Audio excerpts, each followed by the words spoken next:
Hoje nós vamos conversar sobre um assunto cada vez mais comum no dia a dia da população e tenho certeza que você que nos ouve, você que nos acompanha, já escutou alguém falando sobre implante dentário.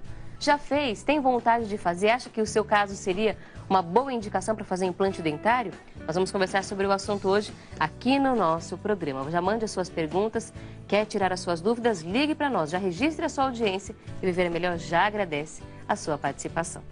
E você pode mandar mais uma vez o convite às suas participações, ligando 0310 07940. Assim como esperamos as suas perguntas a respeito de implante dentário. Tem alguma dúvida? Ligue e já registre a sua participação, porque hoje nós temos um especialista no tema aqui no estúdio que vai nos ajudar a entender tudo sobre o assunto. Recebemos com muita alegria o Dr. José Vicente Contatori, implantodontista, periodontista, mestrado em periodontia, doutor em prótese, especialista em implantodontia, dentística em operatória e tem doutorado em citogenética pela Universidade de Cornell, em Nova York, Estados Unidos. Doutor, seja muito bem-vindo ao nosso programa. É um prazer estar com você. Já faz um certo tempo que eu estive aqui, 1 ano e meio aproximadamente, mas quero cumprimentar a você, telespectador. Estamos aqui para que as dúvidas a respeito de implantes sejam totalmente esclarecidas, né? Doutor, eu vou começar já o programa com uma pergunta se é mito ou verdade. É verdade que quando a pessoa está na fase adulta, chega uma idade em que os dentes podem começar a cair de novo? Aquilo que acontece na infância se repete na fase adulta? Isso é verdade ou é um mito? É verdade. A razão, o fato que isso ocorre, é que a pessoa começa a ter o que nós chamamos de perda de massa óssea. O osso tem a cortical externa e a medula. Ele consegue se automanter. À medida que a pessoa vai mastigando, ela perde células pela cortical externa óssea e as células da medula se reproduzem e repõem as células que perdeu na cortical. Se ela perde e repõe, não tem perda óssea. Chega um determinado momento em que ela perde células ósseas na cortical e as células da medula ficam inertes. Elas não conseguem reproduzir. A partir desse momento, ela perde e não repõe, perde e não repõe. Conclusão, começa a ter o que nós chamamos de perda de massa óssea. Em função da perda de massa óssea, nós podemos ter perda de massa óssea inicial, média, grande e severa. Certeza absoluta que aquele paciente que tem uma perda óssea grande para severa, este paciente já tem mobilidade grau 2, 3 desse dente. Então, é necessário hoje que se faça um tratamento para recuperar essa perda óssea. Um dado fundamental, em cidades grandes como São Paulo, Nova York, Paris, onde o problema da cárie foi resolvido, 80% dos problemas se convertem exatamente para a perda de massa óssea. Isto é um capítulo que realmente as pessoas apresentam no meio, no cotidiano, esse problema. Frequência. O doutor vai explicar mais para a gente já a respeito deste assunto. Doutor, em média, quantos dentes um adulto tem? Se nós formos considerar todos os dentes sem os sisos, são 7, 14, são 28. Com o siso, mais 4, né? Por quê eu digo isso? Porque o dente do siso, à medida em que nós, vamos assim dizer, aumentamos a nossa tecnologia, nós evoluímos na alimentação. Por que evoluímos? Porque a tecnologia nos gerou alimentos mais pastosos do que alimentos rígidos. Portanto, nós não usamos mais os sisos como usávamos antes. O siso sem uso, ele fica incluso, ele fica inclinado, ele não nasce direito. Então, normalmente, no nosso consultório, é comum um paciente de 18, 19 anos que está fazendo um tratamento ortodôntico e quer fazer um alinhamento. Remove os sisos, porque estão inclusos, para conseguir 5 milímetros de cada lado, para que você faça uma distalização, isto é, uma reprogramação na oclusão desse paciente. Então, o siso hoje dá muito problema. Perdeu a utilidade? Perdeu a utilidade. Por quê? Foi feito um estudo no Alasca, onde o povo de lá, ele ainda, até hoje, ele come foca, mastiga. Nessa área, nesses últimos 20 anos que fizeram esse estudo, não existe problema do siso. Por quê? Porque a alimentação é a mesma. Quer dizer, no Ocidente, por exemplo, como a tecnologia aumentou, por exemplo, uma coisa que eu sempre procuro orientar as mães, esse negócio de você ir para o supermercado e comprar as papinhas para o bebê, né? Tudo bem, pode até comprar, mas se você só der papinha, quer dizer, isso daí gera uma falta de função e ele vai ter problema no desenvolvimento tanto da maxila como mandíbula por falta de função. Então, pode dar a papinha, mas pelo menos 3, 4 vezes por semana, faz uma sopinha com músculo, deixa o nenê pegar a carninha e ficar ali mordendo, porque ele vai fazer uma autofunção e, efetivamente, nessa situação, vai gerar o quê? Um crescimento ósseo compatível com a idade dele. Toda vez que você não dá, naquela idade, uma função correta, não vai ter um crescimento compatível. Conclusão, vai ter que ir para o ortodontista, distender o palato, vai ter que criar espaço. Mas por que está dando tanto problema nessa criança? Em outras crianças não. Depende muito do que a mãe faz a nível de alimentação, os hábitos com aquela criança no seu primeiro, segundo, terceiro, quarto, quinto ano de idade. Olha só, a gente às vezes nem tem noção do impacto que um hábito alimentar pode trazer para a saúde dos nossos filhos, para a nossa saúde. A gente vai continuar falando sobre isso já aqui no programa, em especial, entender por que é que os dentes caem. O doutor já falou um pouco sobre isso, ele vai explicar um pouco mais ainda. Será que os nossos hábitos também estão prejudicando a saúde dos nossos dentes? E quando é que o implante é necessário? A gente fala sobre isso já, doutor. Peço licença ao nosso convidado. E hoje, Viviane Melhor está conversando com você, amiga telespectadora, amigo telespectador, sobre implante dentário. Você já fez algum? Foi bem sucedido? Teve algum problema? Tem alguma dúvida? Ligue para a gente, para que nós possamos, ao longo desta edição, responder às suas indagações. O nosso telefone continua à sua disposição. 0310 07 940. A gente conversava no bloco anterior um pouco sobre os hábitos alimentares que foram mudando ao longo dos anos e mudaram também a nossa saúde bucal. A gente continua conversando agora com o nosso convidado, o doutor José Vicente, a respeito desses fatores que levam a perder os dentes, ao dente cair. A gente tem a primeira troca dos dentes, que acontece do dente de leite para o dente permanente, mas há outros fatores relacionados aos nossos hábitos que promovem essa perda dos dentes. Quais são os principais?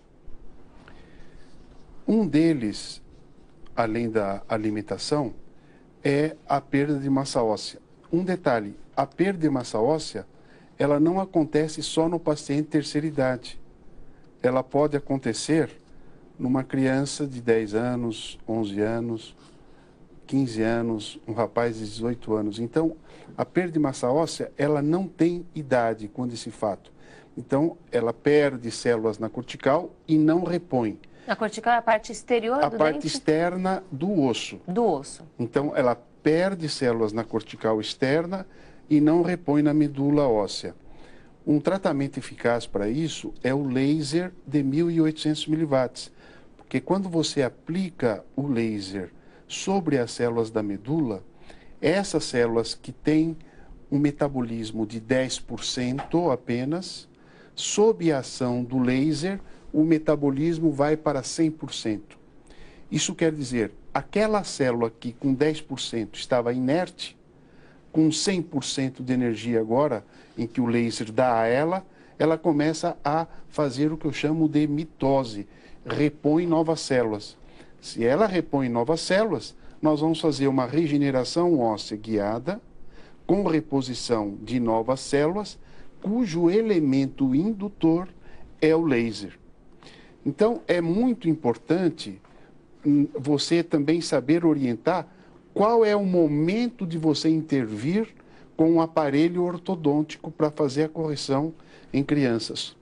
Porque se você pegar uma criança que já tem uma perda óssea, que ela cresce de 1 para 1, quando você coloca o aparelho ortodôntico e dá um torque de 25, 30 newtons, que é um torque considerável, a perda óssea, ela vai de 1 para 10, por quê? Porque o aparelho passa a ser um fator que está aumentando a velocidade da perda óssea. Bom, mas isso quer dizer o seguinte, então eu não devo colocar o aparelho em crianças que têm problema ortodôntico? Não é isso que eu estou dizendo. O que é necessário é, faz uma radiografia panorâmica, observa se esse osso ele é poroso ou ele é um osso compacto. O osso poroso, ele é um osso tipo 4, ele é muito frágil, ele não tem muita circulação de sangue dentro dele. Uma criança que tem esse osso, não é recomendável você começar a fazer torques e movimentar dentes. O interessante seria você melhorar a qualidade desse suporte ósseo para osso tipo 1. O que é um osso tipo 1? É a laje, que você coloca uma bucha nela e você ativa a tal ponto que você diz assim, eu penduro um caminhão aqui e eu não vou ter problema. O que é o osso tipo 4? É a massa corrida da parede. Você colocou a mesma bucha, a hora que você está apertando a bucha, ela começa a trincar. Eu não tenho muita confiança nisso. Então, a odontologia hoje, a nível de ciência, tecnologia e inovação, ela está aprendendo que o dentista, em primeiro lugar, ele precisa ser um bom semeador. Ele precisa saber o terreno que ele está mexendo e se esse terreno é viável ele fazer um tratamento ortodôntico, colocar um aparelho ou não, é viável colocar implante ou não naquele momento, e se é necessário a revascularização do suporte ósseo.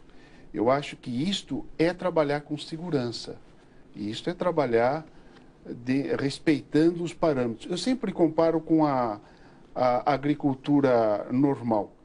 Nós temos um terreno e resolvemos plantar milho no terreno. Nós não vamos chegar com uma caminhonete ao lado desse terreno e aleatoriamente jogar o milho no terreno, porque chegou o momento da colheita, nós vamos ter uma péssima colheita. Então vamos conversar com alguém que planta milho para saber onde nós erramos. A primeira coisa que a pessoa vai dizer é o seguinte: vocês prepararam, condicionaram, adubaram o terreno? Então, a odontologia é uma microagricultura na boca. Isto é, tudo aquilo que nós vamos fazer, nós precisamos saber tecnicamente, cientificamente, a qualidade e o teor do osso daquele paciente e se aquele osso nos permite fazer o trabalho que queremos. Se não for assim, nós começaremos uma partida com muita vontade de ganhar, mas nós não sabemos, já perdemos já no início a partida. Quer dizer, é muito complicado você, como minha paciente num consultório, e eu te prometo muitas esperanças. Depois e aí lá na frente você diz assim, puxa, nós não conseguimos aquele resultado. Certamente, algum passo nós queimamos no problema, no processo. Quer dizer, então nós não podemos colocar a carroça na frente dos bois. Nós temos que ir por etapas, e a radiografia hoje é um elemento importante para você saber a qualidade óssea. Em alguns casos, nós pedimos a tomografia da maxila e mandíbula. Qual a diferença de uma panorâmica para uma tomo? A panorâmica, a radiografia panorâmica, me dá uma superposição de imagem. A tomografia me dá uma imagem tridimensional. Eu vejo a altura e vejo a largura. Então, se eu quiser um exame mais detalhado daquele suporte ósseo, eu preciso pedir uma tomografia computadorizada da maxila e da mandíbula.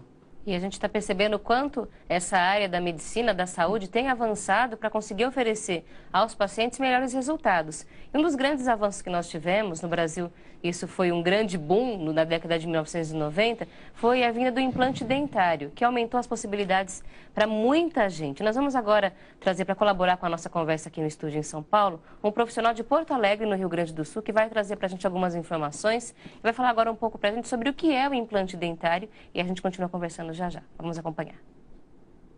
Os métodos mais populares para conquistar um novo sorriso após a perda dos dentes são as próteses ou as dentaduras. Mas outra técnica que tem sido muito usada para a eficácia desta substituição são os implantes. É um cilindro de titânio dentro do osso, que ele fica instalado dentro do osso. Se pode fazer com a parte protética na mesma seção ou não. Depende do osso, depende da estabilidade primária do implante. Faz uma avaliação, uma anamnese, uma avaliação clínica. Na anamnese se entra alguma doença sistêmica que o paciente possa ter tido ou possa vir a ter, medicações que ele toma, alergia a alguma medicação. De posse desses exames, sabendo que o paciente não tem nada que contraindique a evolução do caso para fazer o implante, a gente prossegue os exames.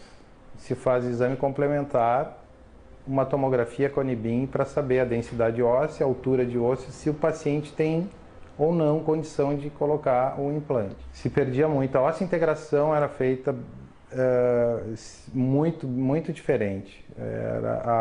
O tipo de implante se usava vários metais, ouro, marfim, metal não específico, né? Com a evolução do titânio, hoje ele tem uma osseointegração bem maior. O implante hoje é um procedimento cirúrgico restaurador, bem tranquilo, bem simples. Hoje tá bem, se controla hoje com um ansiolítico. O paciente, a hora que ele entra no consultório, toma um ansiolítico, fica tranquilo, menos traumático do que uma extração dentária. Doutora, a gente sabe que essa foi uma grande possibilidade que foi trazida, especialmente aquelas pessoas que na terceira idade, por falta de acesso à saúde bucal, quando mais novas, tiveram perdas dentárias e tiveram no implante, então, essa capacidade de reposição. É assim que a gente tem que imaginar o implante? Como se fosse algo que está repondo um dente perdido? Exatamente, porque o implante nós podemos chamá-lo de terceira dentição. Nós perdemos a primeira e nasceu a segunda. Perdemos a segunda e vamos recuperar a terceira dentição com implantes. E o implante, ao longo desses anos, ele evoluiu muito. Nós trabalhávamos alguns anos atrás com implante tipo 1. Era um implante que não era totalmente puro. Aí trabalhou na condução molecular do titânio, conseguimos o titânio tipo 2, sem tantas impurezas. O titânio tipo 3 e hoje trabalhamos com o titânio tipo 4, que é totalmente isento de impurezas. Então, o que acontece com o titânio? O material que é feito o implante, ele é um biomaterial biocompatível. Então, você tem um osso aqui, minha mão esquerda. No momento em que você coloca o implante de titânio dentro do osso, o osso reconhece o titânio como osso. E vai fazer o quê? A ósseo-integração. Vai produzir osso na camada externa, na face externa do implante. E ele vai ficar intrinsecamente pertencendo o implante e osso numa relação intrínseca importante. Quando a ósseo-integração do osso sobre o implante não é de 100%. Quando esse osso tem problema de circulação, o osso tem baixa circulação. Se tem baixa circulação, não vai oxigênio na superfície do implante. O oxigênio para a ósseo-integração é vida. Não existe ósseo-integração sem oxigênio. Então, não existe ósseo-integração de 100% se você não tiver uma irrigação de sangue com hemácias indo até o local e levando esse elemento que é o oxigênio, que é o nutriente, ele que vai favorecer o ambiente para que haja a produção do osso na interface do implante. Daqui a pouquinho, no próximo bloco, o doutor vai explicar para a gente quais são os tipos de implante e como é que a gente hoje consegue fazer esse procedimento para que os pacientes tenham melhores resultados. Antes a gente falava muito sobre rejeição, o doutor está explicando para a gente que hoje já se avançou muito nessa área para ter melhores resultados. O que a gente pode saber mais sobre o assunto? Já já ele explica para a gente. Peço licença ao nosso convidado por um instante. Implante dentário é o nosso tema de hoje aqui no Viver é Melhor. Doutor, há tipos diferentes de implantes, não é? Sim, há maneira diferente de você aplicar um implante. Então, veja, eu vou colocar um implante num osso tipo 4 que é esponjoso. Ele não dá uma fixação primária importante, boa, ótima. Esse implante, eu não posso ativá-lo no dia da cirurgia. Eu tenho que fechá-lo com um tapa-implante e deixar ali submerso para que haja, durante 3, 4 meses, a osseointegração. Indico uma medicação que ele manda fazer numa farmácia de manipulação, citrato de magnésio, que ajuda a mineralização do suporte ósseo, e também um elemento de fundo que é a vitamina D, para que ele tenha uma condição com vitamina D e absorção de cálcio corretamente no suporte ósseo. E um detalhe, tomar sol pelo menos 2 vezes por semana, sol das 8 horas, porque esse é o sol que vai fixar as vitaminas, principalmente a vitamina D. Então, é uma estratégia. Uma outra estratégia totalmente diferente. Eu coloco um implante num osso compacto. Me deu uma ancoragem primária de 45 newtons. Isto é, este implante eu tenho todas as condições já de colocar um dentinho parafusado imediatamente, que é o que nós chamamos de implante imediato. Então, a orientação que nós temos que dar para o telespectador é o seguinte: se fala em implantes imediatos em todos os casos, que não é verdade. Para aquele caso que o paciente tem um osso tipo 1 compacto e que deu uma ancoragem primária fantástica, este sim, elegemos um caso para implantes imediatos. Para os outros casos em que não deu essa ancoragem, nós temos que fazer a coroa sobre esse implante, não imediatamente, e sim mediatamente, após 3, 4 meses. Então, a pessoa vai colocar o pino, que na linguagem que a gente fala no dia a dia, vai colocar o parafuso, vai deixar ele ali cicatrizando, 3, 4 meses, nesse tempo de absorção. E esse período a pessoa fica com o que no lugar para cobrir esse espaço? Coloca uma faceta? Não, normalmente nós colocamos uma pecinha temporária. Então, por exemplo, aonde nós colocamos o implante, vamos supor que tem um dente anterior ao espaço e um dente posterior. Nós fazemos uma peça adesiva fixada no dente posterior e anterior e no lugar do implante um elemento suspenso, preservando e não dando função ao implante.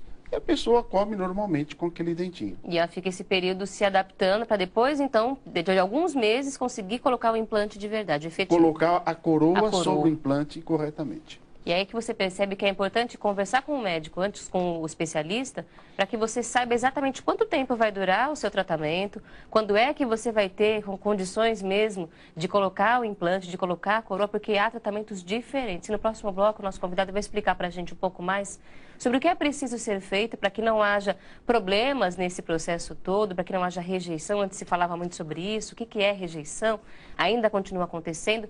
E a contraindicação, será que tem gente que não pode, de forma alguma, fazer um implante dentário? O doutor vai explicar tudo isso pra gente daqui a pouco aqui no programa Viver é Melhor. Peço que continue com a gente aqui, o doutor José Vicente. Hoje o nosso assunto é implante dentário, um tema que é cada vez mais comum e mais acessível à nossa população. Com certeza você, amigo telespectador, deve conhecer alguém que já fez um implante dentário. Nós estamos hoje aqui no programa com um especialista nessa área, que tem atuado muito nas áreas de pesquisa sobre este assunto no nosso país e fora do Brasil também. Estamos conversando com o Dr. José Vicente Contatori.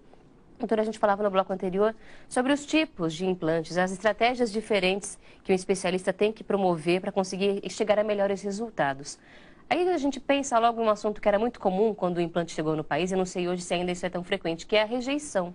Acontece muito ainda a rejeição ao implante? Entendendo que o implante, ele é fabricado com um tipo de material, que é o titânio, é um material biocompatível, e você coloca, aqui tem o osso, o titânio dentro do osso, o osso reconhece o titânio como osso. Isso quer dizer o seguinte: não existe possibilidade de rejeição ao titânio. O que existe é que aquele osso tinha algum problema de circulação de sangue dentro dele e não foi tratado inicialmente, preparando-o para colocar o implante. Entendi. Quer dizer, o que antigamente nós achávamos que era uma rejeição, hoje nós concluímos que era um desconhecimento na preparação do osso para receber o implante, como nós falamos numa parte anterior, como na macroagricultura. O terreno não foi preparado para receber a semente. Nós temos que ser um bom semeador, preparar o terreno, e aí nós não vamos ter problemas com a fixação e com a durabilidade do implante. Porque quando você coloca um implante que não houve uma osseointegração de 100%, e sim ele osseointegrou 40%, é o implante que depois de um ano e meio, o paciente sente que o implante está com mobilidade, a coroa do dente onde está o implante, está movendo, vai a um dentista, faz a radiografia e o dentista diz assim, você perdeu o implante. Quer dizer, eu acho que essa situação emocional para o paciente é muito complicada, porque o paciente procurou um profissional, pagou o profissional, teve o pós-operatório, pós a cirurgia, tomou antibiótico, anti-inflamatório, fez toda a prescrição, tudo aquilo que foi pedido a ele, e depois de um ano e pouco, ele tudo perde perdido. o implante. Eu tenho encontrado pacientes emocionalmente que é uma responsabilidade muito grande, porque eles querem fazer um novo tratamento desde que eles não tenham essa experiência negativa.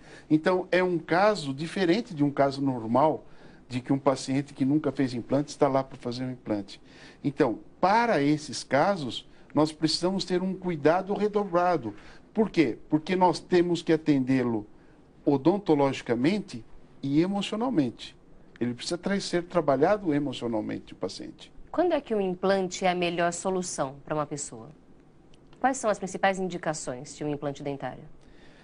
As principais indicações, na terceira idade, tem uma pessoa que usa uma prótese total superior, uma dentadura. Entre a prótese e a gengiva existe um espaço funcional livre. A hora que ele morde sobre a peça, a dentadura faz um movimento, sobe e desce, sobe e desce. Essa pessoa que usa a dentadura há 20, 30 anos, ela não aguenta mais aquilo. Então ela sonha com a terceira dentição. Então, faz um tratamento prévio, faz a tomografia e coloca-se os implantes.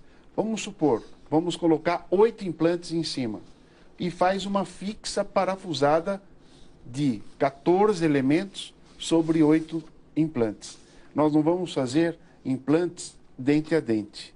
Existem as situações que nós fazemos dente a dente, mas efetivamente o paciente ou a paciente que usou uma dentadura com 8 implantes e uma peça parafusada muito bem feita, a sua qualidade de vida se renova, o suporte labial modifica, a arquitetura facial, o sorriso, nós trabalhamos com dentes mais claros, vamos rejuvenescer esse sorriso. Então, ela vai ter uma série de melhorias na qualidade de vida que este trabalho representou para ela uma autoestima, um aumento de autoestima muito grande. A gente tem aqui uma pergunta para responder, é do Antônio Santos Pinheiro, de Itapetininga, São Paulo. Olá, Antônio, muito obrigada, participou pela primeira vez e fique sempre à vontade para mandar as suas dúvidas aqui para o Viver é Melhor.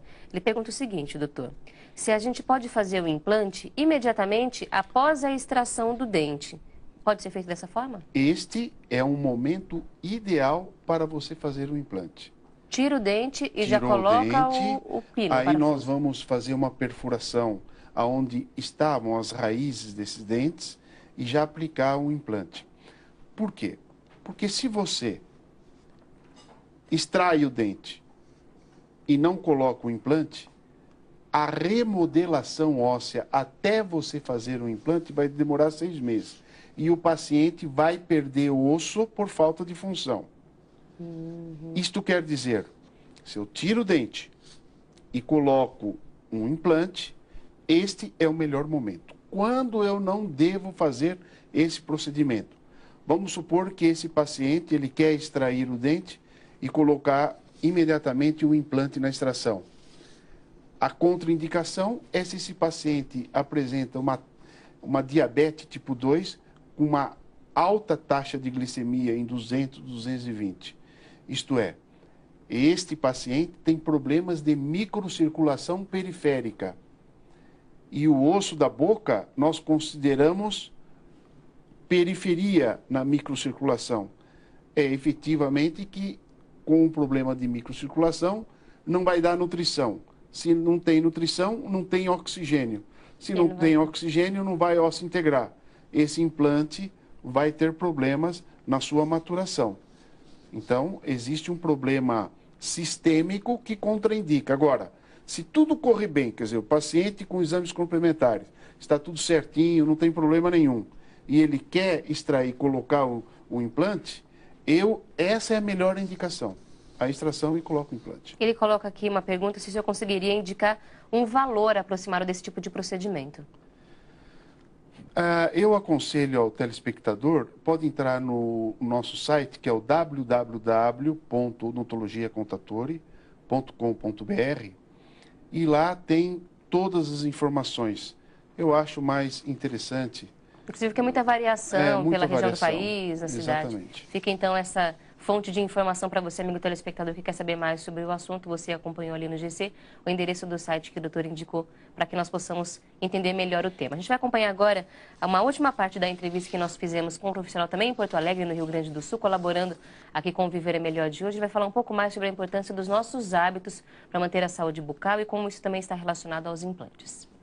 Após o implante, o paciente tem que ter todos os cuidados que ele teria com o seu próprio dente. Ou redobrar o cuidado por ser uma zona que fica, e algumas vezes, mais difícil de higienizar, de usar o fio. E um alerta: higienização incorreta pode trazer risco à saúde. Pode evoluir para uma periimplantite e tu perder esse implante como tu perderia teu dente com uma periodontite.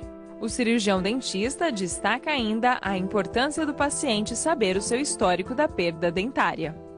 Se perder um dente hoje, se foi extraído, se foi perdido por perda periodontal ou se foi por trauma, essa peça dentária não pode ficar sem o dente muito tempo, porque o osso, se não estimulado, ele reabsorve, vai perdendo o osso, vai perdendo, a ponto de tu ter que fazer enxertos ósseos. Então, hoje, uma maxila que perdeu, uma pessoa que perdeu os dentes jovem, usa prótese total, provavelmente na fase adulta não vão conseguir ter osso para suportar os implantes, para fazer a sua reabilitação com implantes. Difícil o enxerto em mandíbula, porque o osso é muito denso, pouco vascularizado. A vascularização em mandíbula é muito pequena. Se perde muito enxerto. Muito difícil se ter esse enxerto ósseo integrado ao resto. Mandíbula, complicado. Maxila se consegue mais. Hoje se vende muito implante, se faz muito implante, sem muitos critérios também. Tem que ser criterioso.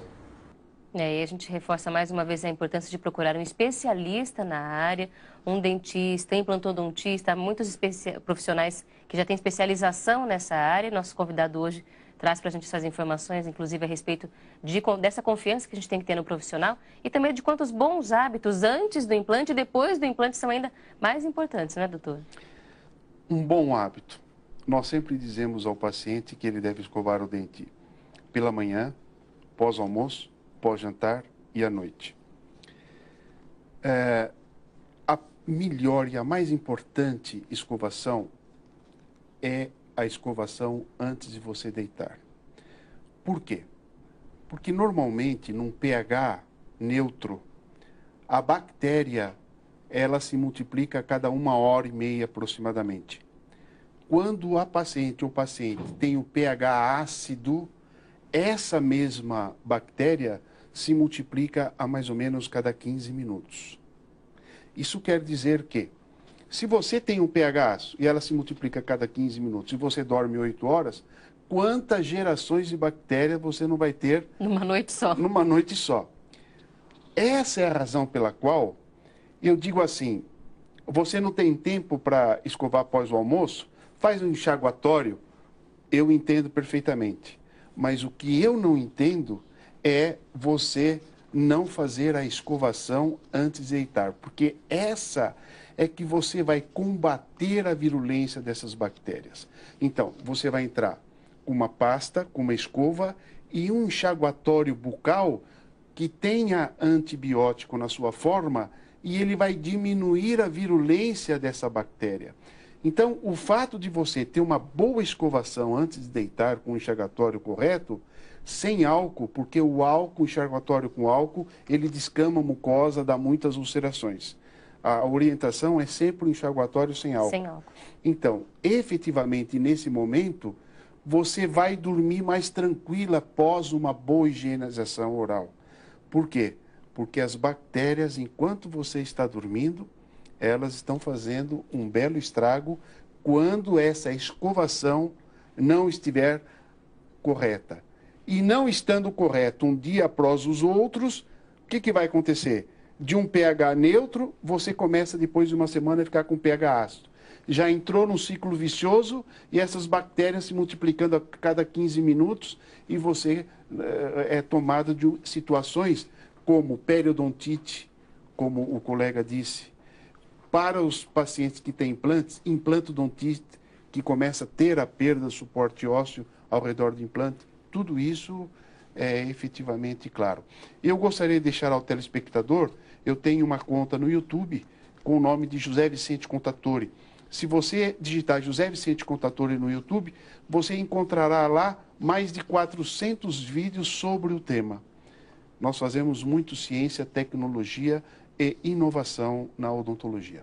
E assim que a gente termina o Viver é Melhor de hoje nessa parte de conversa, que é trazendo para a gente um puxão de orelha, mas para o nosso bem, da importância dos bons hábitos de higiene diários, com disciplina, e também a importância de termos informação. Doutor, muito obrigada por compartilhar conosco essas informações e convite para que volte sempre ao nosso programa, já que o assunto é muito extenso. Eu que agradeço essa oportunidade dada por você, Camila, e um abraço a todos os telespectadores. Conversamos com o Dr. José Vicente Contatore, implantodontista, periodontista, pesquisador, realmente tem trabalhado muito nessa área para trazer mais qualidade de vida aos pacientes.